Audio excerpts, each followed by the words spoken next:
ക്ഷേത്രോത്സവത്തിന്റെ നടത്തിപ്പിന് ചെലവാക്കുന്ന തുകയുടെ ഒരു വിഹിതം അശരണരായവർക്ക് മാറ്റിവെക്കാൻ തീരുമാനിച്ച് കോട്ടയം കൊടുങ്ങൂർ ദേവി ക്ഷേത്രം. ദേവി കാരുണ്യം എന്ന പേരിലാണ് മാതൃകാപരമായ പദ്ധതിക്ക് ക്ഷേത്രം തുടക്കമിട്ടത്. ഉത്സവ ആഘോഷങ്ങൾക്കായി വലിയ തുക ചെലവഴിക്കുന്ന പതിവ് രീതിയിൽ നിന്ന് വ്യത്യസ്തമായി ചിന്തിക്കുകയാണ് കോട്ടയം കൊടുങ്ങൂർ ദേവീക്ഷേത്രം. ഉത്സവത്തിനായി സമാഹരിച്ച തുകയുടെ ഒരു വിഹിതം സമൂഹത്തിൽ അശരണരായവർക്ക് വേണ്ടി മാറ്റിവെക്കാൻ ക്ഷേത്രം തീരുമാനമെടുത്തു. ദേവി കാരുണ്യം എന്ന പേരിലാണ് ഈ വർഷം മുതൽ പദ്ധതിക്ക് തുടക്കമിട്ടത്. എല്ലാ ക്ഷേത്രങ്ങൾക്കും അനുകരണീയമായ മാതൃകയാണ് കൊടുങ്ങൂർ ക്ഷേത്രം നടപ്പിലാക്കിയതെന്ന് പദ്ധതി ഉദ്ഘാടനം ചെയ്ത് Thiruvithamkoor Devaswom board president PS Prashanth പറഞ്ഞു. ഇത് തിരുവിതാംകൂർ ദേവസ്വം ബോർഡിലെ എല്ലാ ഉപദേശക സമിതികളും മാതൃകയായി എടുക്കേണ്ട ഒരു സംഗതിയാണ്. ഏതൊരു ദേവിയും ദേവനുമൊക്കെ ആഗ്രഹിക്കുന്നത് അതുതന്നെയാണ്. കാരുണ്യം ചെയ്യുക, സ്നേഹത്തോടുകൂടി മനുഷ്യനെ സമീപിക്കുക, മനുഷ്യത്വപരമായ സമീപനങ്ങൾ എടുക്കുക.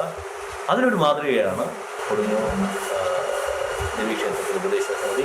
ഈ വർഷം തുടക്കമിട്ട പദ്ധതി വരും വർഷങ്ങളിലും മുന്നോട്ട് കൊണ്ടുപോകാനാണ് ക്ഷേത്രം ഭാരവാഹികളുടെ തീരുമാനം. സാമൂഹ്യോന്നമനവും ഈശ്വരീയ കാര്യമാണെന്ന ചിന്തയുടെ അടിസ്ഥാനത്തിലാണ് കൊടുങ്ങൂർ ദേവീക്ഷേത്രത്തിലെ മാതൃകാപരമായ പദ്ധതി.